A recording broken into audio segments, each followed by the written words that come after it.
Tremeu, está começando mais um episódio do Terra Treme, o podcast do Lanese. Hoje estou aqui com o professor Ednelson Mariano Dota e a professora Luísa Bricari. Estamos aqui hoje para fazer um papo sobre um pouco de geografia da população, mesclando com geografia física. Vai ser um desafio interessante, né, professor? Com certeza. Então, professor, eu queria que o senhor se apresentasse aí para o público, falasse um pouco de como o senhor se apaixonou pela geografia, como foi esse amor, como é que se deu a sua carreira, onde o senhor fez graduação, até chegar aqui na UFES, né, no momento que a gente está hoje. Legal, obrigado pelo convite. É um prazer, professora Luísa, Lucas, estar aqui. Eu, no ensino médio, né, gostava muito da área de informática, fiz o técnico. Na hora de fazer o vestibular, a geografia me chamou a atenção, sobretudo na parte de geografia política, geopolítica. Decidi prestar, entrei no curso e amei. A partir daí, segui a trajetória, gostei dos estudos de população durante a graduação, fiz o meu TCC. Desde o início você sempre gostou de população, então? Sim, sim. Minha cidade tinha, enfim, alguns movimentos migratórios muito diferenciados de população do Nordeste que vinha para cortar cana e ficava um tempo lá. Isso me chamou a atenção, comecei a fazer o TCC nisso, e isso levou naturalmente depois a fazer o mestrado e doutorado na demografia, nos estudos de migração. Então foi essa a trajetória que me traz até aqui, trabalhando com geografia da população. Que legal, que legal. Pô, bacana. E o senhor veio de longe, né? O senhor estudou na PUC, na Unicamp, e até chegar aqui no Espírito Santo. Conta um pouquinho mais pra gente essa questão de dar aula. O senhor pensou direto assim, eu gosto de pesquisar também, mas ensinar os outros não é legal? Como é que foi assim? Desde a graduação, já no segundo ano, como tinha muita carência de professor, eu comecei a dar aula no estado. Ali eu percebi que eu gostava de ser professor, mas a pesquisa também foi algo muito prazerosa, né? Então, isso me levou naturalmente a fazer o mestrado, a encaminhar o doutorado e a chegada, né? Enfim, durante ainda o doutorado já trabalhava como professor na PUC, mas justamente por essa ânsia de querer fazer pesquisa, que é o que a universidade pública nos permite, né? Ter uma trajetória, uma carga horária para dedicar à pesquisa, para fazer coisa nova, para pensar elementos diferentes. Isso me trouxe, né, para a Universidade Federal do Espírito Santo. Então, aqui, além de dar aula, né, eu pude empreender nas pesquisas e pensar coisas novas e propor e montar um grupo, né, para a gente juntos pensar. Então foi um pouco esse o desenho, né, que me trouxe aqui para a UFES. Em termos assim acadêmicos, até mesmo de pesquisa, né, de você ter vindo de São Paulo, qual foi as coisas que mais chocaram, assim, te chamaram a atenção, mexeram com você quando você chegou no Espírito Santo? E na UFES também, né? Falo tanto da questão de Vitória, Espírito Santo, quanto da universidade, em termos de pesquisa e em termos de vivência da cidade, que é completamente diferente, né? Sim. O que chama muita atenção das diferenças é a primeira paisagem, né? Aqui é lindo demais, né? É uma vivência única morar na praia, para quem vem do interior, como é o meu caso, né? A gente, enfim, acaba criando, né, outros costumes de estar sempre na praia, de andar de chinelo, litoral, de andar de chinelo, calor, né, muito maior aqui. Do ponto de vista da paisagem urbana também é bem diferente, né? A lógica da cidade aqui é pensada de maneira diferente, os loteamentos já nascem diferente, isso cria outro tipo de paisagem. Isso foi, na verdade, um aspecto negativo. Eu acho aqui, do ponto de vista urbanístico, para a maior parte da cidade, tem uma paisagem inicialmente com menos árvores, ruas mais estreitas. Aqui, calçadas mais difíceis de se caminhar em relação ao interior de São Paulo, ao que eu estava acostumado. Então isso foi uma diferença grande, mas com o tempo a gente entende que é um modelo daqui e passa a fazer parte do nosso cotidiano. Hoje não, né? Desde que cheguei aqui, moro num bairro que eu gosto muito, muito agradável, a gente vive muito bem, enfim, não tem absolutamente nada para se comentar. A qualidade de vida aqui é muito boa, porque nós estamos na capital, né, morando numa região metropolitana que é pequena, então que tem problemas típicos e tradicionais de outras, mas tem menos trânsito, a gente consegue ter uma qualidade de vida consideravelmente melhor aqui. Agora, em relação à universidade, a experiência foi muito diferente, né, do ponto de vista profissional, porque eu trabalhava na PUC Campinas, uma universidade espetacular para se trabalhar, para se dar aula, mas eu chego aqui num contexto diferente para fazer pesquisa, né? Então você dá aula também, mas você faz pesquisa, e nesse sentido o aprendizado foi muito grande, né? Foi aprender a fazer projeto, a escrever projeto, a pensar estrategicamente, né, em editais, em como a gente pode ganhar recurso para a universidade, para construir uma infraestrutura, para manter. Isso eu não tinha lá. Eu tinha uma estrutura espetacular que a PUC oferecia para você dar aula, trabalhava na gestão, aprendi absurdamente com aquela experiência, mas o que eu chego aqui é muito diferente. Mais voltado para o ensino, então, né? Sim. É o formato mais tradicional das universidades particulares. Tem pesquisa e tem extensão, mas tem menos, mas é muito menos, é muito mais fechado. Você se dedica muito mais ao ensino. Aqui a gente tem a possibilidade de pensar a pesquisa e a extensão de maneira mais ampla, integrativa ao ensino. Eu acho que isso faz toda a diferença, né? Tanto na nossa trajetória profissional, quanto na forma como a gente consegue formar os alunos também, numa perspectiva muito mais integrada entre ensino, pesquisa e extensão. Legal. E professor, o senhor falou bastante de pesquisa, né? Na geografia física, nós temos um método de pesquisa, eu acho que na geografia em geral, né? Questão de campo e tudo mais, mas a gente vai ao terreno, analisa com base no nosso estudo teórico, né? O terreno em volta. Como é que se dá esse estudo na área da geografia da população e demografia? Eu queria que o senhor falasse um pouco mais para a gente sobre isso. Então, na geografia da população, nós temos uma geografia da população mais clássica, que é essa que eu trabalho, que usa mais os grandes bancos de dados, as grandes pesquisas. Nessa perspectiva, nem sempre se faz trabalho de campo. Então, você tem, né, muitos pesquisadores no Brasil que trabalham mais explorando esses dados secundários, enfim. Mas tem uma geografia da população, né, pós-moderna, digamos assim, derivado das mudanças paradigmáticas que a geografia sofreu, e que, na verdade, não usam os bancos de dados, cujo trabalho é efetivamente no campo, com grupos populacionais específicos, por exemplo, grupos marginalizados, ou povos tradicionais. Então, como esses grupos e esses povos, muitas vezes, não são devidamente abarcados em grandes pesquisas, justamente por características muito específicas de localização espacial, de costumes, enfim, por uma série de fatores, com esses povos se trabalha exclusivamente em campo. Então, é um outro tipo de metodologia, um outro tipo de olhar, né, para aquela população, enfim, para aquele grupo. Então, é muito variado. Nas pesquisas que nós estamos fazendo atualmente, a gente congrega as duas coisas. A gente trabalha intensamente com os dados secundários, pelo viés que eles nos permitem, sobretudo o olhar de satélite, de olhar a população no seu conjunto, de olhar as dinâmicas territoriais, a relação com a política, com a economia e com as mudanças que vão acontecendo ao longo do tempo.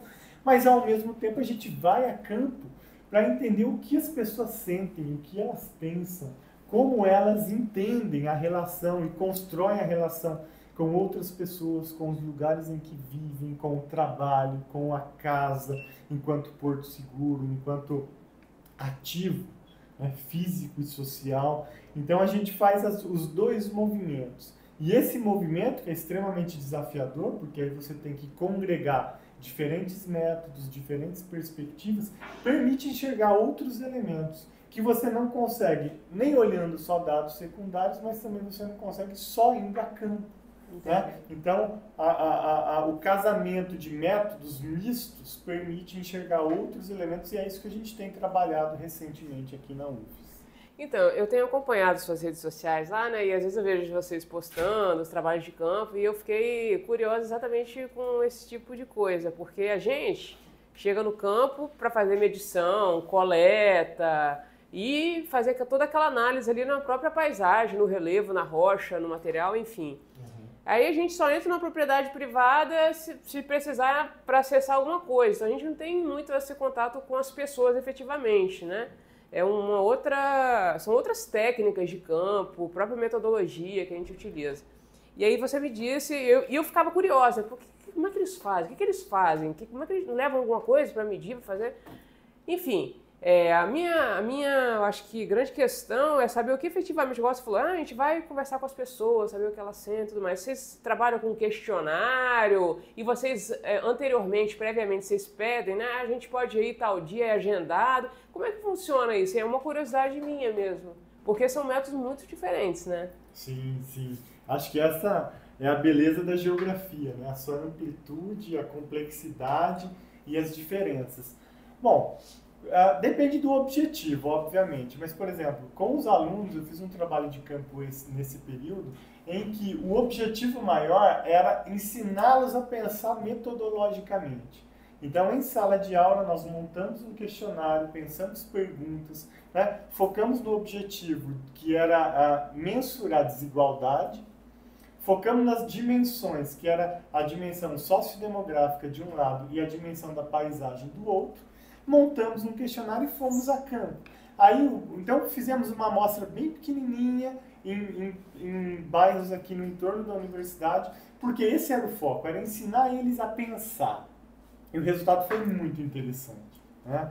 O feedback que eles trouxeram permitiu perceber, atingimos o objetivo. Quer dizer, estamos formando pessoas que conseguem pensar metodologias, categorias, variáveis, que é o grande elemento que eu comentei antes, que é pensar, ensinar, né, pesquisando, construindo as coisas ao mesmo tempo. Agora, na nossa pesquisa, na que nós estamos finalizando agora, que é financiado pela CAPES e pela Secretaria Nacional da Família, a gente fez diferente, obviamente, porque aí o objetivo não era o ensino, era a pesquisa propriamente dita. Então, nós montamos questionário semi-estruturado aqui dentro da universidade. Essa era a minha curiosidade. Isso, em contato, enfim, dos pesquisadores, considerando as metodologias, os conceitos que a gente vem trabalhando nos últimos anos. Enfim, montamos esse questionário, identificamos as áreas com características ideais para a aplicação do questionário da região metropolitana. Então, identificamos 6 lugares diferentes e aí fomos a campo. No fim de semana, quando as pessoas estão em casa, né, para aplicar, e aí, enfim, usamos técnica estatística para que os dados tenham significância estatística para fazer as análises. E depois disso feito, então não foi marcado previamente. A gente chegou e ia batendo na casa, considerando uma amostragem que nós definimos a priori. Se a pessoa não estava naquela casa, a gente entrevistava a casa logo ao lado, enfim, seguindo, né, o que a gente precisava para que o dado tivesse significância estatística. Agora, depois a gente voltou para fazer entrevista em profundidade. Aí sim, com pessoas que haviam sido entrevistadas previamente, que tinham características que nos interessavam, aí combinamos um horário e a nossa equipe foi e fez essas entrevistas em profundidade. Daí que vai permitir identificar outros elementos que não são, né, que um questionário semi-estruturado não permite identificar. Então, aí sim, na conversa, você vai aprofundando elementos que chamam a atenção. Às vezes a pessoa fala alguma palavra, a minha família, tá? Então você pega a família como elemento e aprofunda, porque aquilo é importante, porque você está pensando, enfim. Então são várias metodologias, mesmo dentro da abordagem qualitativa, que a gente acaba lançando mão para conseguir chegar aos resultados que a gente precisa dentro da pesquisa. Mas o elemento importante é o questionário, né? Para vocês. Sim. Para o campo. Exatamente. Um questionário semi-estruturado, por exemplo, no primeiro caso, e no segundo caso, mesmo sendo de entrevista aberta, a gente tinha um questionário norteador. Então, isso. Para não ficar, porque se você vai para o campo sem essa devida preparação, você não atinge os seus objetivos. Né? A gente vai a campo com objetivos muito claros e evidentes, e o questionário vai nos permitir atingir esses objetivos. Isso ficou claro para mim durante a disciplina que o senhor ministrou para a gente, né? Geografia da População. O senhor fez um trabalho, nós tínhamos lá o questionário, nós batíamos de porta em porta e deu para ver o que os demógrafos do Brasil passam, né? Porque muitas vezes a pessoa não quer te atender, ela fica meio receosa de responder algumas perguntas. Eu queria que o senhor falasse um pouco disso, porque, por exemplo, durante a sua disciplina, nós tínhamos que perguntar a questão salarial, e algumas pessoas ficam com o pé atrás, e você acaba criando vazios de informação. Queria que o senhor falasse um pouco sobre esses vazios para a gente, como vocês lidam com isso, como isso é tratado. O IBGE, que faz essas grandes pesquisas, tem técnicas, né, para cobrir eventuais lacunas que existam. Até porque tem alguns grupos populacionais que são mais difíceis de entrevistar do que outros. Um grande exemplo é a população de alta renda. A população de alta renda que estão muitas vezes dentro de condomínios fechados ou dentro de espaços em que é difícil para o recenseador chegar. Há muita gente que não responde, tem muita recusa. Então esse é um problema, sem dúvida alguma. Mas o IBGE tem técnicas, né, técnicas estatísticas de imputação em alguns casos que permitem relativizar esse tipo de problema. A renda é um problema histórico, né? As pessoas, sobretudo as pessoas que têm rendas altas, têm muita dificuldade de falar, né, o quanto ganha, enfim, por uma série de fatores. Mas aí você tem outras variáveis que permitem chegar a essa renda presumida a partir aí de outras análises. Então, por exemplo, uma variável é o tipo de casa que a pessoa mora. Sim, o bairro, né? O bairro. A pessoa que mora numa casa muito grande, que tem muitas suítes, obviamente ela vai ter uma renda mais alta. Então, existem outras variáveis que permitem aprender isso. Em muitas das análises que nós fazemos, nós nem usamos a variável renda. Você chega à condição econômica daquela família por outras variáveis indiretas que permitem, né, a aproximação com isso. Então, depende muito realmente do caso. Certo. Puxar agora um assunto um pouco mais da geografia física, né? Nós estamos aqui debatendo muito geografia da população. Eu dei uma lida no seu Lattes, inclusive tem muita coisa para ler lá, e eu achei uma pesquisa muito interessante. Eu queria que a professora iniciasse falando agora, porque se liga muito, né? Foi sobre a região sudeste, a questão econômica do petróleo que o senhor fez durante o ano de 2021 a 2023. Professor, aqui no estado do Espírito Santo, por exemplo, a gente tem ao norte uma grande bacia sedimentar. Eu acho que a câmera está pegando ali no mapa, a gente consegue ver, né? Eu queria que a senhora falasse um pouco mais para a gente sobre os recursos encontrados e essa bacia sedimentar. Obviamente a gente não tem só aqui no Espírito Santo, a gente tem no sudeste e no Brasil inteiro. Eu queria que a senhora falasse um pouco mais para a gente sobre isso. A gente tem as bacias sedimentares no Brasil inteiro, né? Assim, para extrair petróleo. E no Espírito Santo a gente tem aqui, começa no Alto Estrutural de Vitória, né? E vai até Mucuri, né? A bacia do Espírito Santo. Pega a formação, essa parte laranja, amarelada aqui, tudo é bacia do Espírito Santo. Né? E tem extração de petróleo bastante aí nessa área. A gente se preocupa mais no sentido de estudar essas rochas, né? São essas rochas, as bacias sedimentares são compostas por rochas sedimentares e o petróleo se encontra nesse tipo de rocha. E a gente se preocupa mais com o estudo específico do tipo da rocha, das estruturas que existem ali nessa bacia, como é que essa bacia foi formada, essa parte mais física mesmo, né, da coisa. E a gente estava vendo que você tem, acho que com o professor Zanotelli, inclusive, né, um projeto sobre o petróleo. A gente queria saber brevemente, né, sobre o que é esse projeto e se você puder dizer se vocês conseguem fazer alguma relação efetivamente com essa questão mais física da coisa, ou isso realmente não precisa chegar nesse âmbito, ou vocês não querem, ou as duas coisas? Queria ouvir isso de você. Então, legal. Primeiro aspecto, essa pesquisa é coordenada pelo professor Zanotelli, eu sou um dos pesquisadores dela, e a minha contribuição é realmente o foco na população, né, de como a dinâmica econômica e produtiva do petróleo impacta a dinâmica demográfica dos municípios, seja via migração ou via outras modificações que vão ocorrendo ao longo do tempo. E tem uma relação, sim, muito clara, Luísa, que você só tem infraestrutura do petróleo onde está o petróleo efetivamente. Então você não tem uma infraestrutura, né, em lugares onde não se encontra o petróleo. O caso do Espírito Santo é muito interessante porque você tem petróleo em terra, no norte, em Linhares, né, principalmente, e você tem, né, o petróleo no mar, né, as descobertas dos últimos anos, pré-sal, toda uma estrutura. Então, a relação se dá em grande medida que a estrutura que é construída no mar ela não é necessariamente, ela não tem um rebatimento idêntico no território. Eu acho que esse é um No ponto continente, né? importante, exatamente. Então, no mar você cria uma estrutura e no continente, né, em terra, você não tem exatamente o mesmo rebatimento. Isso provoca grandes impactos nesses municípios. Você tem os municípios do sul do estado, que são chamados, né, de petrorrentistas, porque recebem muitos royalties, mas não tem estrutura nenhuma. Isso tem um impacto muito diferente do que os municípios no norte, que recebem menos royalties, mas tem estrutura produtiva. Isso impacta, né, o território de maneira completamente diferente. E a relação com a política, porque a política, né, nós temos a grande empresa do Brasil, que é a Petrobras, e que, a depender do governo e da perspectiva política e ideológica que se tem, trata a empresa de maneira completamente diferente, e isso tem impactos decisivos, né, sobre o quanto de emprego se cria, o quanto de infraestrutura nacional se usa ao longo do ano, e isso vai, né, modificando a economia e, consequentemente, a população.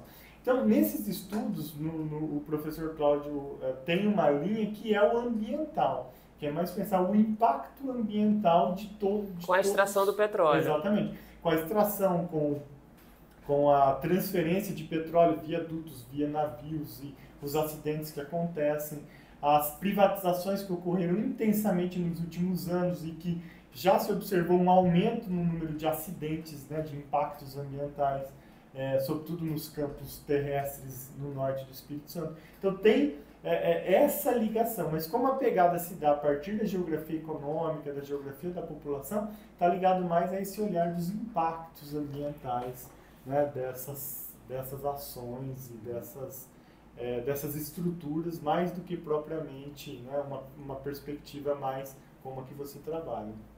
Sim, eu acho que essa questão, né, de econômica, natureza, que fica muito num pêndulo, né? Eu até acho que a gente esquece um pouco da população quando a gente vê algumas reportagens, porque você fica falando muito de ganho econômico e natureza e danos ambientais, e você não fala muito das dinâmicas populacionais. Você não, né? As notícias não falam muito das dinâmicas populacionais que geram desenvolvimento econômico.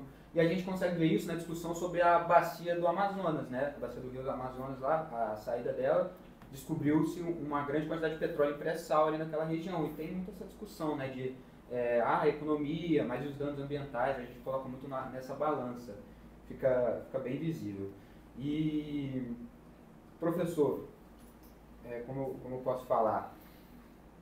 A gente está falando aqui, mas essa dinâmica, quando vocês vão a campo, por exemplo, para esse estudo, você falou da questão ambiental, levam-se geógrafos mais da parte física também, para vocês poderem fazer essa análise conjunta, ou vocês conversam mais em questão no ambiente acadêmico, laboratório, fazer esse intercâmbio de conhecimento dentro da geografia? Dentro do projeto, foram profissionais falar sobre essa parte mais física, até para entender a lógica, né, de como as coisas funcionam. Nós fizemos trabalho de campo dentro da Petrobras, que foi muito importante, para a gente entender como a empresa trabalha, como ela estrutura, e aí eles nos mostraram, né, os tipos de rocha onde o petróleo é tirado, a lógica de trabalho para a extração do petróleo. Então, teve um trabalho fundamental para a gente entender e pensar essa dinâmica espacial e territorial derivado do petróleo, que veio de profissionais da geografia física. Então foi muito importante e claro que numa perspectiva muito mais de base, para que a gente entendesse como funciona no aspecto natural, para daí a gente pensar como é que... Até porque o objetivo de vocês não era esse, né? Exatamente. Então tem essas trocas, sim, Lucas, e é algo fundamental. Exatamente. Um dos termos, né, que a gente cita num dos trabalhos é a ideia de bacia urbano-regional, e esse termo, né, que o Zanotelli traz agora eu não vou me lembrar exatamente de que texto que ele tira, mas de um texto francês, vem da ideia justamente de pensar a bacia sedimentar como direcionadora dos elementos humanos, da economia e do território. Muito interessante, né? Então, professor, eu queria puxar agora para mesma linha de raciocínio, mas para outro lado. a questão de migração. Grandes tragédias geram grandes migrações. A gente tem um caso aí de, por exemplo, Maceió, está acontecendo, eu não sei se o senhor está acompanhando, provavelmente sim, né? A questão da subsidência do solo, né, por conta do salgema, a gente até falou em outro podcast sobre isso. E a questão da Islândia, né, que o professor Luiz podia falar melhor da questão geológica, e a gente puxa um pouco para falar sobre essas migrações em desastre. A questão da Islândia, professor, a gente teve a ativação do vulcão, e ali é uma região sísmica bastante ativa, né? Queria que a senhora falasse um pouco mais para a gente sobre isso. Na verdade, a Islândia, ela está no limite, né, exatamente no limite. Ela é o único lugar da dorsal mesoatlântica que aparece, que é a flora que a gente fala, que aparece, né? Ela está exatamente no limite. Então, é um país com só rocha vulcânica. Tipo, você fala, só vai ver rocha vulcânica ali, né? E isso é até questão de prova para os alunos, né? Assim, qual é o lugar no planeta onde a dorsal mesoatlântica aflora, né? Então, ou seja, aparece em superfície. Que seria a Islândia nesse sentido. Como eu já disse, a ativação sísmica muito grande, isso gera grandes desastres naturais. E essa questão de migração, professor, dos grandes desastres naturais que aconteceram nesses últimos tempos, como Maceió, Islândia, a gente teve terremotos na Turquia pouco tempo atrás, Marrocos. Essa questão, como é que afeta a migração, como é que fica a população nesse caso aí?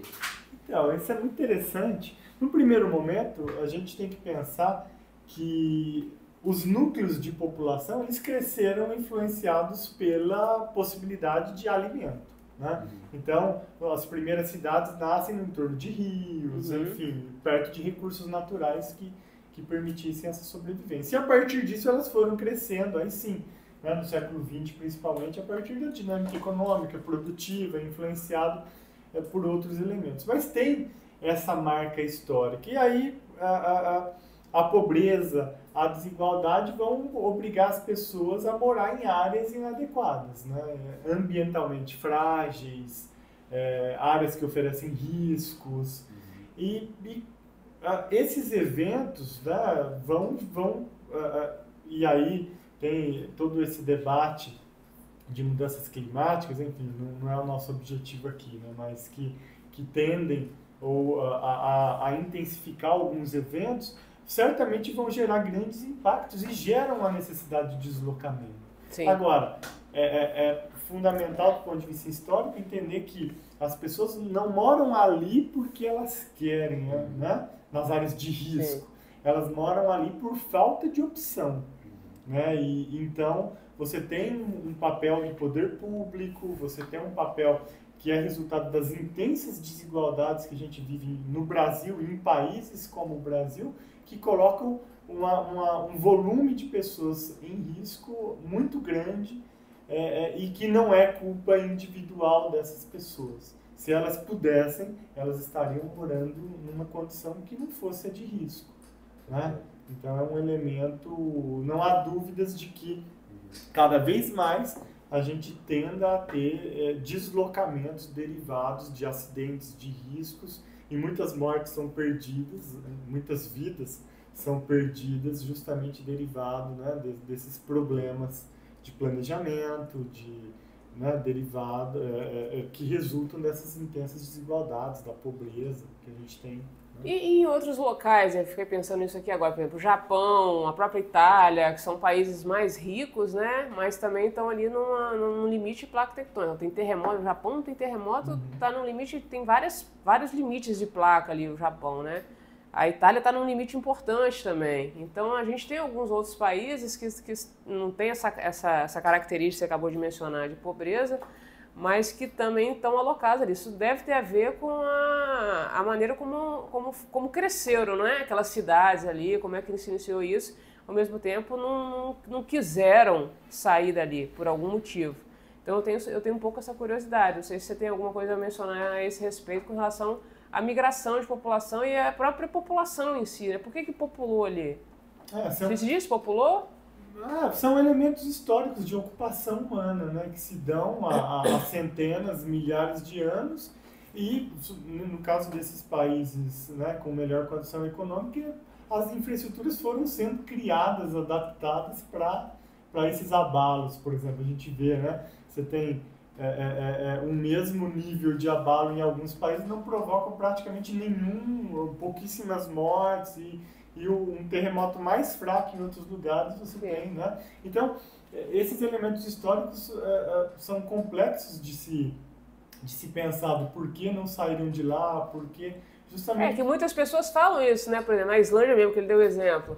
Também está ali exatamente como eu disse no limite de uma placa. Aí as pessoas, por que moram? Por que essas pessoas não saem dali? Muitas pessoas falam isso, então acho que é importante sua fala nesse sentido, né? São questões históricas que a gente não tem um elemento explicativo muito claro. Aquele grupo populacional começou ali por diversos fatores, criou ligação com aquele território, se sente seguro ali, apesar dos riscos, adaptam a sua vivência para viver, né, dentro dos limites possíveis com esse risco e você como é que você desloca, né?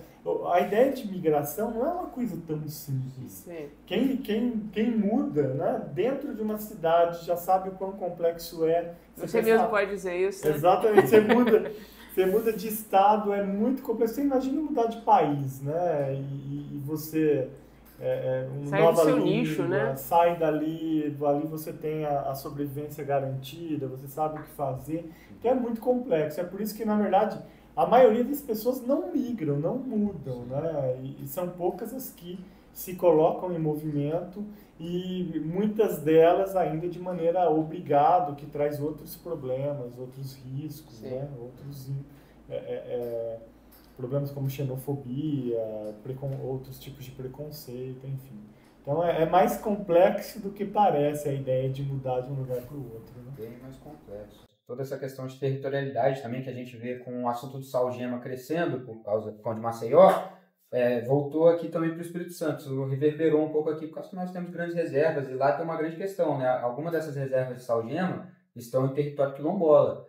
Aí você vê aquela galera que fala, é só você tirar as pessoas dali, dar um dinheiro para elas se moverem para outro lugar, e não é tão simples quanto se pensa, né? Questão de migração. Então, professor, queria que o senhor falasse, eu tenho um perfil no Instagram, eu queria que o senhor falasse sobre a questão também da divulgação científica. Eu acho que é uma coisa que eu repito muito aqui no podcast, eu acho que eu tenho que até me policiar, que é sobre a importância que a rede social hoje em dia está tendo na divulgação acadêmica de uma maneira mais leve, né? De uma maneira a população ao redor da universidade, né? Toda a população entender o que está sendo criado ali, entendeu? Que não é algo banal, é algo importante. Eu queria que o senhor falasse um pouco mais sobre isso, a sua visão. Vocês divulgam, né?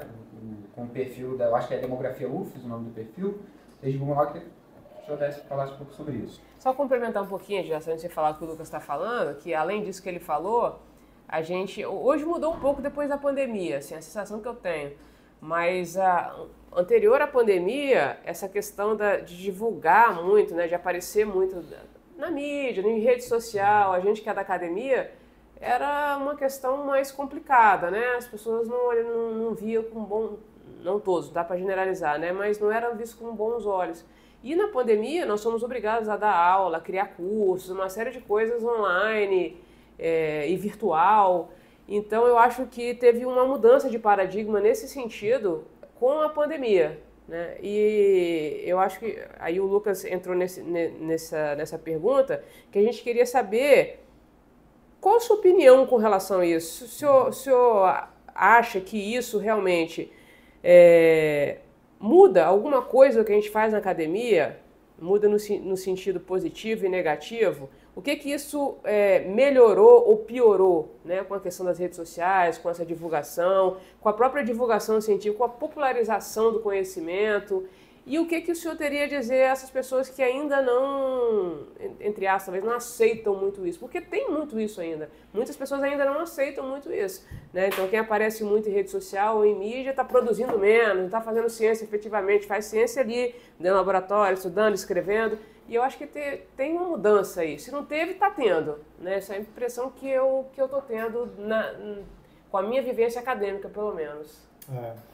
Eu acho muito importante a gente refletir sobre isso, porque primeiro que o que aconteceu na pandemia foi algo emergencial, né?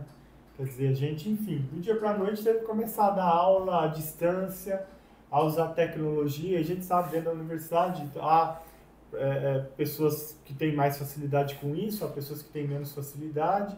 Então, isso tudo provocou essa grande mudança. Para alguns aspectos, foi muito positivo. Eu acho que facilitou o nosso contato com pessoas que estão longe, com pesquisadores de outros estados, de outros países. A gente consegue, enfim, se comunicar de maneira muito mais natural com essas pessoas. Então, dá um potencial, seja de internacionalização, seja da construção de grupos e redes, né, muito interessante. Ao mesmo tempo, cria desafios, porque a gente tem que estar... Não é fácil produzir conteúdo, não é fácil. O que vocês estão fazendo aqui, que é um belo de um trabalho, eu tenho acompanhado muito de perto, né, as publicações de vocês. A gente sabe o trabalho que dá, quer dizer, nós três estamos aqui, mas teve uma preparação prévia, tem uma equipe aqui atrás, né, cuidando, apoiando. Então dá um trabalho, tem um esforço, né? E tem um esforço que precisa de alguma dedicação, né? Dedicação de tempo, dedicação... E aí é que eu acho que é fundamental a gente pensar, né, dentro da nossa trajetória, o quão importante para nós é a divulgação científica e que tipo de divulgação. Porque tem a divulgação científica tradicional, quando a gente vai a um congresso dialogar com os pares, quando a gente publica um artigo científico ou publica um livro, a gente está fazendo divulgação científica, mas muitas das vezes é uma divulgação científica para o público especializado. Sim. Uma divulgação científica para outros cientistas. Quando a gente faz um trabalho como o que vocês estão fazendo aqui, ou o que a gente tenta fazer no nosso, né, no Instagram, no Demografia UFES, é uma coisa que a gente tenta fazer mais aberto, né, para atingir, né, o público em geral e para mostrar, na verdade, que aqui tem pessoas, né, pessoas, enfim, que têm família, que algumas são casadas, outras não, mas que têm filhos, que têm, enfim, que têm uma vida comum, que é um trabalhador comum, que vem para a universidade, que pensa, que faz ciência, que monta um grupo e que tem trabalhos muito interessantes e que muitas vezes as pessoas não ficam sabendo. E nesse sentido, esse trabalho é muito importante, né? A gente vai a campo, então você tira foto, você mostra aí da campo, você mostra alguma coisa diferente que fez na aula, ou você mostra, estamos aqui num congresso debatendo isso, estamos fazendo essa outra coisa. E isso é muito legal porque permite ao público entender como é a dinâmica de ser um cientista, de ser um professor que dedica tempo a fazer ciência, porque muitas das vezes não há compreensão de como é um trabalho diferente, que tem uma lógica diferente, que tem múltiplas atividades que são feitas ao mesmo tempo, e que para a gente tirar um artigo tem uma dedicação absurda, né, para chegar naquele produto, ou para fazer esse produto aqui, para que esse podcast chegue né, às redes, tem um trabalho absurdo por trás de várias pessoas ao mesmo tempo. Então, vejo muito positivamente. Agora, é um grande esforço, eu não tenho dúvida nenhuma. E eu acho que é mais por isso que uma parte, enfim, da comunidade opte por não fazer, né, do que críticas. Eu acho, na verdade, eu não tenho visto, né, no trabalho que a gente tem feito, críticas ao que se tem tentado fazer. Porque, como nós não somos especialistas também na comunicação, nem sempre fica um produto, né, perfeito ou espetacular. Mas eu acho que vale mais o esforço de mostrar todas essas atividades que são importantes, que são ricas, que estão trazendo novos conhecimentos para a sociedade, para gerar políticas públicas, para gerar ações. Então, acho que nesse sentido, Luiz, eu vejo com muito bons olhos essas atividades e esses trabalhos. E eu vejo, como você disse, eu acho que depois da pandemia mudou muita coisa. Eu vejo a universidade muito aberta a isso. O novo edital do CNPq, o edital universal, que saiu esse ano, já dedicou uma parte da avaliação para divulgação científica. Legal. Então já está mostrando, né, um avanço, assim como a gente teve editais recentes, o da FAPES aqui, por exemplo, que já colocou diferenças para, por exemplo, mulheres que foram mães nos últimos 5 anos, então tinha uma mudança para considerar o impacto que ter um filho Sim. poderia ter causado. Então eu acho que a gente está evoluindo, estamos avançando, e ações como a que vocês têm feito aqui contribuem muito para isso, porque não só começam a levar esse conhecimento para a comunidade, mas serve de exemplo para outros colegas, para outros professores dentro da nossa universidade, mas também em outras universidades. E vai servindo para reproduzir essa forma de pensar e de transmitir o conhecimento, né, da universidade para a sociedade. O senhor falou também do trabalho aí, eu tenho até uma risada quando você falou que realmente dá muito trabalho, porque não é só chegar aqui, botar tudo, gravar, o senhor ir lá nos seus stories, lá da Demografia UFS, bora gravar um negócio aqui, não é só isso, né? Você tem que fazer toda uma pesquisa, todo um roteiro para não usar nomenclatura errada e poder divulgar uma informação 100% verídica, né? Informar a população, isso que eu acho mais interessante desse projeto aqui que o professor faz, do Demografia UFS, que é informar a população. E não foi através da Demografia UFS, mas foi na sua aula que a gente discutiu um assunto que eu acho que permeia muito na cabeça da população, que é a questão das assistências governamentais como Bolsa Família, instigarem o crescimento populacional, né, dessas pessoas que recebem terem mais filhos, porque tendo mais filhos elas recebem mais. O senhor falou, não é bem assim, os dados mostram que não é assim que está acontecendo, na verdade você tem uma diminuição, e eu acho que isso a gente deve passar para a população, né, muito, muito importante esse trabalho acadêmico. Eu acho que a gente deveria começar a se atualizar mais, nós, quando eu falo a universidade no geral, e realmente, por mais que tem muitos professores, tem a vida pessoal também, tem que ter aquele tempo com a família, mas a gente deveria começar a pensar mais em exportar esse conhecimento para a população, né? Para evitar que questionamentos como esse, como do Bolsa Família, como outras, que eu sempre falo, as pseudociências que surgem aí, sejam, né, caiam por terra e a ciência mesmo tenha espaço no meio da sociedade. Até para informar e desmitificar, né? Algumas coisas. Deixa eu aproveitar então que você tocou, quer dizer, em períodos, né, como a gente viveu nos últimos anos, de uma polarização muito intensa, as mentiras correm muito fluidamente, né, sobretudo pela facilidade de comunicação que as redes sociais nos permitem. Então, eu acho que esse trabalho é isso, né? Ele permite mostrar, através de dados, por exemplo, o que de fato está acontecendo e ajudar, né, na desmistificação dessas mentiras, né, de reduzir e aí, obviamente, vai também das pessoas terem interesse em assistir produtos que tenham esse nível de qualidade, né? Que tem muita coisa boa sendo feita, né? Mas há também a escolha individual do que vê e do que não vê. Eu acho que a universidade ela já tem um trabalho parecido com isso também, que a universidade ela é pública, ela está disposta a aberta para a população também. É muito legal. Se alguém quiser conhecer, por exemplo, a ANESE, só chegar aqui, principalmente a galera da graduação, se quiser vir aqui, você pode vir conversar, bater um papo sobre os assuntos. Eu acho que a universidade ela tem até um trabalho interessante, mas podia aumentar nesse quesito também. A gente tem uns museus que você pode marcar uma visita, por exemplo, o Museu de Rochas Minerais da UFES. A gente tem um outro museu que fica lá perto do teatro, que eu não lembro o nome. Mas é um trabalho que, na minha opinião, precisa crescer, como a gente vem falando, mas que vem, eu fico até feliz de falar que vem tomando mais espaço na universidade, né? E o senhor tocou num assunto interessante, que é divulgação de livro. E o senhor escreveu um livro, já deve ter bastante tempo, mas postou agora. Eu queria que você divulgasse ele aí, falasse mais sobre ele. Tá bom. Não, na verdade, esse livro foi lançado essa semana, né? É produto do nosso projeto de pesquisa que nós estamos finalizando agora, e ele traz reflexões teóricas e metodológicas daquilo que a gente vem pensando nos últimos anos. Então, na verdade, é uma forma de levar, né, a comunidade, tanto a comunidade externa, mas também a comunidade científica, o que a gente vem pensando, como é que a gente está abordando essa relação entre a mobilidade residencial, a estrutura da família e a questão habitacional nas grandes cidades.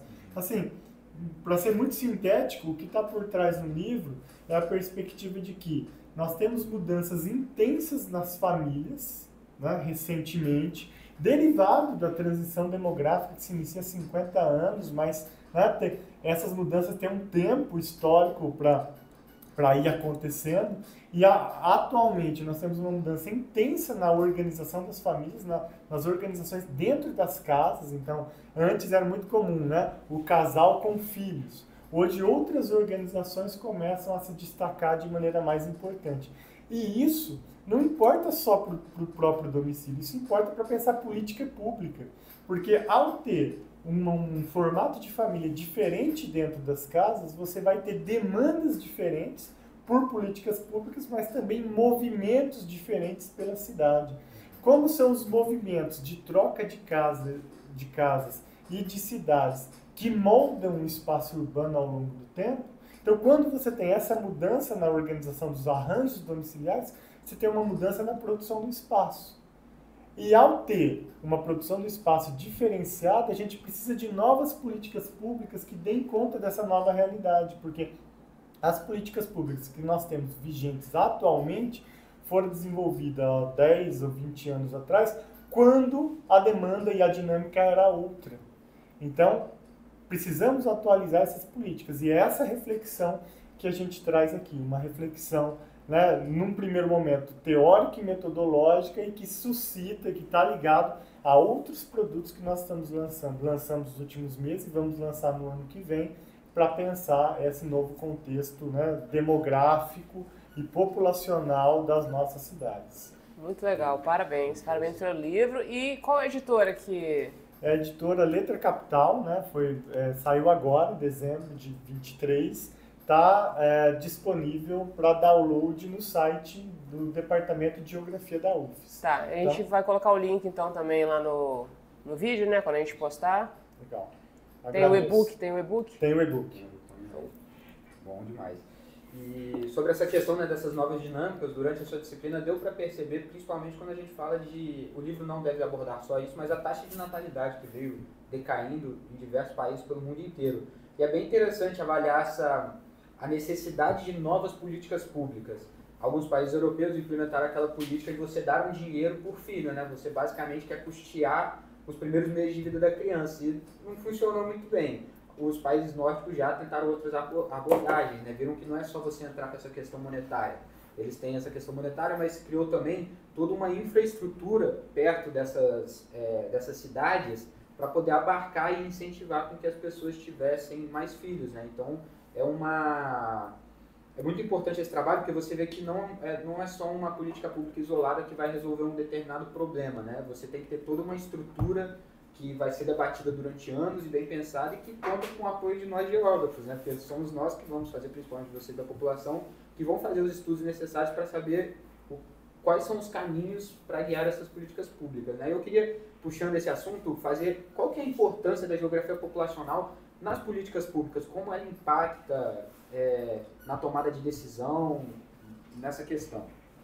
A geografia da população, ela permite entender como a população está em determinado momento, mas ela permite também pensar ou enxergar as tendências para os próximos 10, 20 ou 30 anos. E a partir dessa leitura é que é possível pensar políticas públicas. Porque a nossa população é essa, as tendências são essas daqui. Ok, qual é a nossa realidade urbana? Qual é a nossa realidade social? Também já está dada. Então, como é que a gente pensa políticas públicas e ações de diversas ordens que vão culminar para daqui 10, 20 ou 30 anos a gente ter solucionado os passivos que existem nesse momento. O grande ponto, né, do Brasil agora é o envelhecimento, porque a gente chega num contexto em que o envelhecimento está acelerando sem ter resolvido outros passivos. E isso é problemático. Por quê? Porque o envelhecimento da população, ele aumenta o custo social. E aí, falando de custo social, é o custo econômico básico para a sociedade. Então, aumenta o custo com saúde, aumenta o custo com aposentadoria. E aí você tem, quando a gente fala de envelhecimento, a gente está falando do ponto de vista da estrutura etária, da famosa pirâmide que a gente conhece, uma maior proporção de idosos em relação ao restante da população, principalmente em relação ao grupo que trabalha, que é o grupo, enfim, que gera riqueza e que permite a sustentação da sociedade. Então, esse é o grande desafio dos próximos anos. Como a gente se prepara para os impactos do envelhecimento, resolvendo os passivos que já existem e que são enormes, né? Que não são pequenos. Pô, achei legal você puxar para esse lado, né? Qual que é um dos problemas demográficos do Brasil nesse momento, porque falar da nossa parte física é muito pra gente, né? É muito óbvio. Por causa que nós temos as questões, por exemplo, de que o Brasil ele não é essa área estável que todo mundo pensa que era divulgado cientificamente há um tempo atrás, por causa das regiões de cráteros e tudo mais. A gente tem existência de terremotos, falhas que estão constantemente se movendo na superfície. E além da questão do envelhecimento, qual seria as outras questões demográficas e populacionais que estão no Brasil agora em alta, né? Por exemplo, além do envelhecimento? O envelhecimento é o estrutural, o grande, né? Que vai impactar o país como um todo. Agora, como o Brasil é muito grande e diversificado, para cada porção do território você vai ter elementos, né, que se destacam, que chamam atenção. Então, por exemplo, no interior do Brasil tem um debate novo, muito importante, que é o esvaziamento. Né? É um debate que é importante na Europa já há muito tempo, mas aqui está ganhando destaque nesse momento. O que o esvaziamento do interior do Brasil, e aí vou citar aqui para o Espírito Santo, nós temos muitos municípios aqui do interior que perdem população há 30 anos. O que esse esvaziamento significa do ponto de vista econômico? Local, mas também, né, para o Estado como um todo. Porque, vejam só, quando esses municípios estão esvaziando porque perdem população em idade ativa, isso pode gerar, em alguns casos, um ciclo de depressão. Porque você perde a população que tem condição de gerar riqueza e de manter a economia daquele município. Quanto mais você perde população, maior é a tendência de continuar a perder população, porque você vai ficando estagnado. E isso pode gerar grandes problemas para a economia local e inviabilizar outros tipos de economia, impactando ou sendo decisivo para a continuidade desse processo. E já tem acontecido isso? Tem acontecido. Só não foi um tema relevante até aqui, justamente porque o Brasil continuava a crescer, continuava a concentrar a população nas grandes cidades. Então, isso não estava chamando a atenção. A gente passa agora a estar num outro momento. E isso passa a ser importante justamente para não inviabilizar a dinâmica econômica desses lugares e empurrar as pessoas para as cidades. Né? Então, é um tema, por exemplo, pouco debatido ainda no Brasil, mas que é importante. Professor, sobre a questão da tecnologia. Aqui, por exemplo, no laboratório, nós utilizamos alguns equipamentos, como é o caso do GPR, GPS e vários outros equipamentos que são ligados à tecnologia de maneira bem específica no seu uso. Quando a gente fala de geografia da população, e aí eu trago um pensamento mais de leigo, no caso de demografia, a gente imagina aquele cara com a pranchetinha dele, uma mochilinha cheia de papéis iguais com os dados e ele com a canetinha preenchendo. Como é que, além dessa parte do campo, como é que a tecnologia se dá hoje na questão demográfica da população? Então, no trabalho cotidiano, quando a gente está usando os grandes bancos de dados, a gente usa softwares estatísticos, softwares de mapeamento que permitem, enfim, explorar da melhor maneira possível esses grandes bancos, né? E gerar informações, seja em forma de gráficos, tabelas ou mapas, que consigam apresentar aquilo que a gente está tentando, né, mostrar da melhor maneira possível. Tanto quantitativo quanto qualitativo. Isso. Agora, quando a gente vai, né, para o campo, para as pesquisas qualitativas, aí a gente usa o GPS. O IBGE, por exemplo, fez a coleta dos dois últimos já com computador de mão, que coletou os pontos. Então, a gente ainda não teve acesso aos microdados, mas nós temos condições, né, de enxergar de maneira mais localizada esses dados, que permite explorar isso, né, de outra maneira, em outro nível. Então, a tecnologia tem sido usada intensamente, né, em todos os campos. Há pesquisas já da área que estão usando inteligência artificial, que estão usando aprendizagem de máquina. Em demografia. Em demografia, justamente para conseguir enxergar coisas que a mineração de dados, que é o formato tradicional de trabalhar, já não dá mais conta. ou, né, para avançar em relação aos limites que ela tem. Certo. Então, a tecnologia tem sido usada de maneira intensa nas pesquisas, independentemente da área. Muito interessante essa questão da inteligência artificial, porque na nossa área a gente tem algumas pesquisas sendo feitas em algumas universidades americanas. Agora eu não lembro o nome da organização internacional que está mexendo com isso, mas é muito interessante, né? Porque cada vez mais a tecnologia vem invadindo o nosso mundo acadêmico. Isso mostra, né? Isso ajuda muito a gente, principalmente no tratamento de dados, como o senhor falou. Essa questão é muito importante. Professora, a senhora tem alguma dúvida, alguma questão também para o professor? Mais alguma? Não, eu gostaria de, não sei se talvez seja o último tópico, mas qual seria a sua visão sobre o que, do ponto de vista aí da questão efetivamente de imigração também, tá, professor? Do que está acontecendo em Maceió, né, com a questão do Salgema, com a jazida que aconteceu lá. E tá tendo um movimento de uma preocupação muito grande aqui para o Estado do Espírito Santo, né? Porque o Espírito Santo ele apresenta mais de 50% da jazida de salgema do país. Está concentrado no norte do nosso estado. E exatamente onde a gente tem essa maior concentração, a gente tem os quilombolas ali, né? Que é uma comunidade tradicional importante. E que eles estão com medo disso tudo. Não só eles, mas com as pessoas que se preocupam com essas comunidades.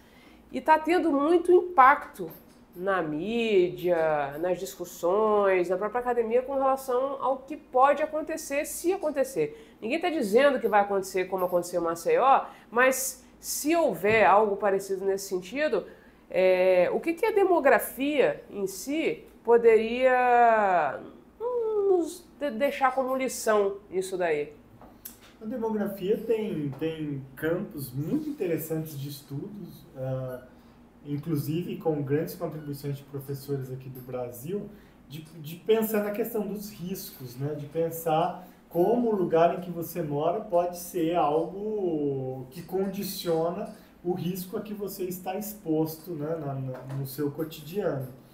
E agora, em relação a essa questão do salgema, não é tão diferente do que já se vê com o petróleo, sim, ou com outras atividades, com a mineração, né? Enfim, com outras atividades diversificadas. Quando só se observa o ganho econômico, o impacto social ele acontece justamente porque não houve a preocupação a priori, né, de pensar nos grupos que estão ali, dos grupos históricos que têm direito àquele território, que tem uma ligação com aquela área, que é importante, né?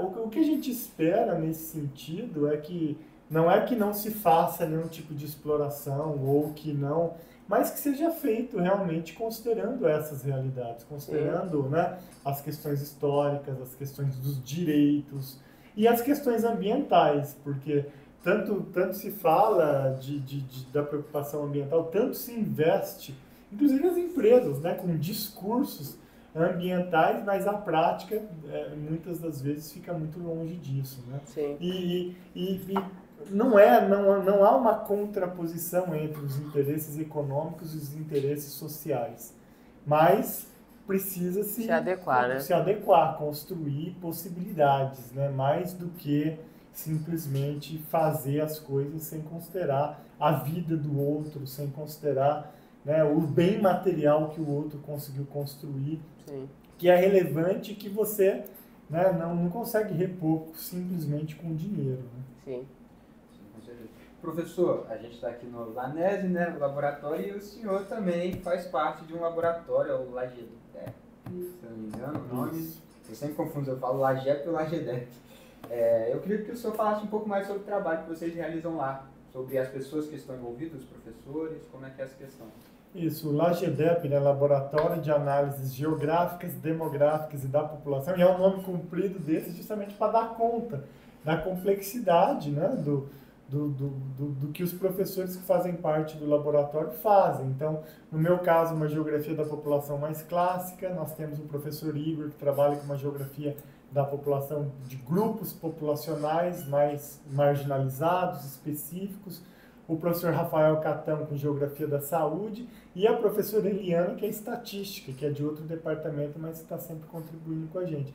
Ali nós temos um grupo de alunos muito animados, muito motivados, que nos ajudou a construir o livro, que tem, né, atuado ativamente nas pesquisas, e tem sido um espaço como o de vocês aqui, um espaço de reflexão, de produção de conhecimento, de ensino, de aprendizagem. Então todo mundo cresce juntos, aprende, pensam coisas novas, né? Busca bibliografia internacional para pensar como é que isso poderia ajudar a pensar os nossos problemas no Brasil. Então, os laboratórios, eles representam um espaço fundamental para isso, né? Um espaço em que a gente tem a liberdade de sentar, pensar, produzir, debater, e assim como o de vocês aqui, o nosso lá tem sido um espaço enriquecedor, né? Na minha trajetória como professor e pesquisador, mas não tenho dúvida que na trajetória dos mestrandos, doutorandos, alunos de iniciação científica que estão ali com a gente pensando, né, no dia a dia. E o senhor falou, tem alunos de graduação lá também, né? Tem. Todos os professores recebem alunos de graduação fazendo IC e projeto de extensão, provavelmente, né? Exatamente. E eu acho legal passar isso para as pessoas que estão nos assistindo, que a UFES ela não é só um ambiente que você vem, senta ali na sua carteirinha, escuta o professor falar e vai embora. Tem, como eu achava, né, antes de entrar aqui, tem muito mais para se viver aqui dentro, e eu acho importante a gente divulgar esses outros laboratórios, como o LANESE, como o LAGEDEP. A gente tem no Departamento de Geografia diversos laboratórios também, e é importante porque eu acho que os alunos eles precisam se interessar mais por essas questões. Eu não sei como foi no LAGEDEP, se teve bastante interesse de pessoas indo até lá. Aqui no LANESE nós tivemos, né? Temos um grupo já formado e grande, mas com espaço para mais pessoas, e eu acho isso muito importante divulgar isso para os alunos saberem que a universidade ela é muito mais, né? Você pode não só sair com o seu currículo de graduação, você pode sair com o seu currículo de graduação e ter um IC, nomes de professores conhecidos, como é o caso de vocês dois no seu currículo. Eu acho muito legal a gente divulgar isso para os alunos. Então, fica o convite aí para a galera da UFS conhecer o LAGEDEP do professor e a LANESE também. Queria abrir um espaço, a gente tem... O backstage hoje está recheado de pessoas, né? Comumente não é assim. Alguém tem alguma pergunta aí de trás? Professor Marcos, Nalia, Mariana, o Yuri, que gosta de falar bastante. Vocês têm alguma pergunta, alguma coisa para falar para o professor Dota? Algum questionamento? Não, questionamento não. Eu fiz uma viagem agora, né, com a fala do professor, né? Muito bacana para nós aqui no LANESE, né, a exposição dele. Abriu muito a mente, né, professor? Eu gostei de você, fiquei fascinado com a sua fala, entendeu? O professor Luiz também, o Lucas. E isso aí, né? O podcast ele tem essa finalidade, esse objetivo, né, de estar mostrando o nosso trabalho, mostrando o trabalho dos outros profissionais, né? Como o Lucas falou, o aluno ele precisa ver que a universidade é muito mais do que a sala de aula, né? Que ele tem um universo que ele pode estar explorando, né? Trazer o aluno para a gente também acho que é um desafio, né? Como foi aqui no LANESE, né? Os meninos eles gostaram do projeto, da ideia, se interessaram, e é isso aí que a gente quer, né, professor Luiz? Com certeza. Obrigada, Marcos. Valeu, Marcos. Mais alguém queria falar alguma coisa? O professor trouxe uma doutoranda, né, também? Aqui, ó. Quer falar alguma coisa também sobre algo interessante, algum ponto que você gostou? Não, eu ia só comentar, gente, sobre a questão que eu acho que né, já que Sal e Gema tá, né, todo esse debate está bem, né, relevante no momento, e eu sou nordestina, né, sou de Fortaleza, estou fazendo doutorado aqui, e assim, a gente também tem esse debate de entender que o que está acontecendo lá não é uma migração, né, a gente está tendo uma mobilidade das pessoas que saíram de um local e estão sendo realocadas em outros. E aí a gente ter esse cuidado, porque dentro desse debate da demografia, da geografia da população, esses conceitos se confundem, mas eles estão atrelados a outras questões, né? Até mesmo da questão do racismo ambiental, né? A gente sabe que tem essa questão essa preocupação ambiental naquela região desde a década de 70, né? Então, assim, sabia que a qualquer momento algo não ia acontecer de bom, né? Mas se manteve justamente pela questão, né, econômica, política da região. E agora ganhou essa notoriedade maior porque está indo para os bairros mais nobres. Né? Quando não estava, não tinha essa dimensão tão grande. Eu acho que era interessante, né, professor Dota, falar um pouco dessa questão dessa diferenciação da mobilidade, da migração e até mesmo, né, dos debates que a gente traz também do racismo ambiental, né, que eu acho que é o que está acontecendo também dentro desse debate, né, do sal e gênero. Professor, você está intimado aí, a palavra é toda sua. Nós temos um conceito guarda-chuva que é a mobilidade espacial da população. Aqui dentro aí tem imigração, mobilidade peninsular, tem mobilidade urbana, enfim, todos esses conceitos, na verdade, eles vão ser diferenciados pelo tipo de movimento, pelo recorte espacial, pelo tempo, porque o grande elemento para pensar migração é que ele tem duas dimensões, um é o espaço e um é o tempo. Então a migração você tem que delimitar um recorte temporal, então quanto tempo? 1 ano? 2 anos? 5 anos? Qual é o tempo que você está usando para considerar que é migração? E o recorte espacial.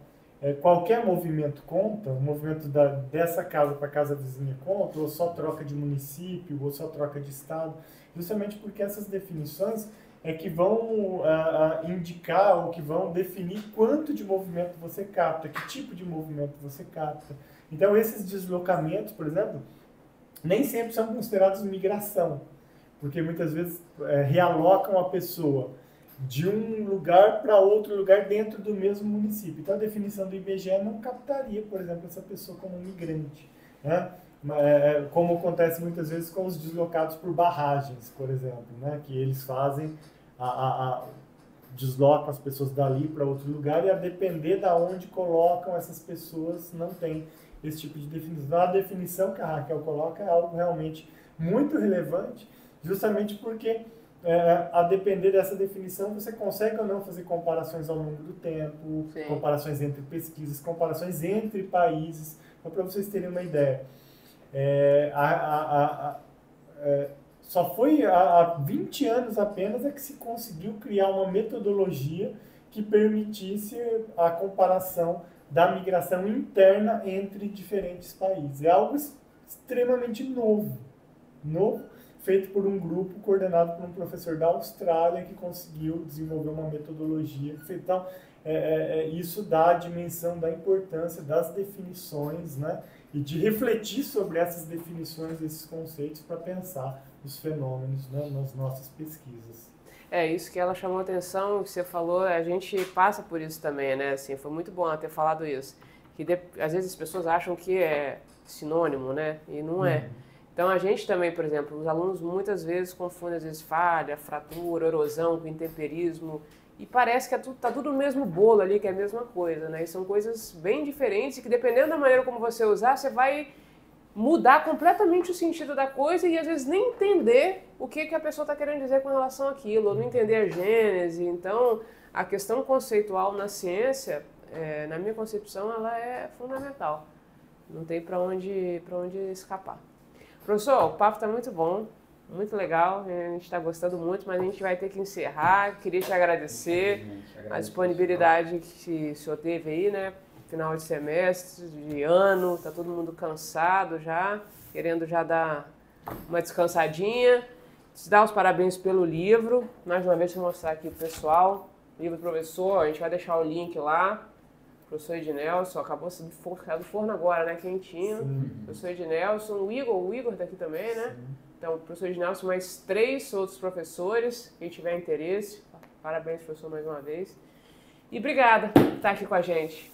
Eu que queria agradecer o convite, foi um prazer, né, estar aqui dialogando um pouco. Queria parabenizar, né, a professora Luísa e a equipe pelo podcast, por todos os trabalhos. Acho que vocês têm feito um trabalho muito interessante de divulgação científica. Eu mesmo aprendi uma série de coisas recentemente sobre o Espírito Santo através dos vídeos e do que vocês têm feito.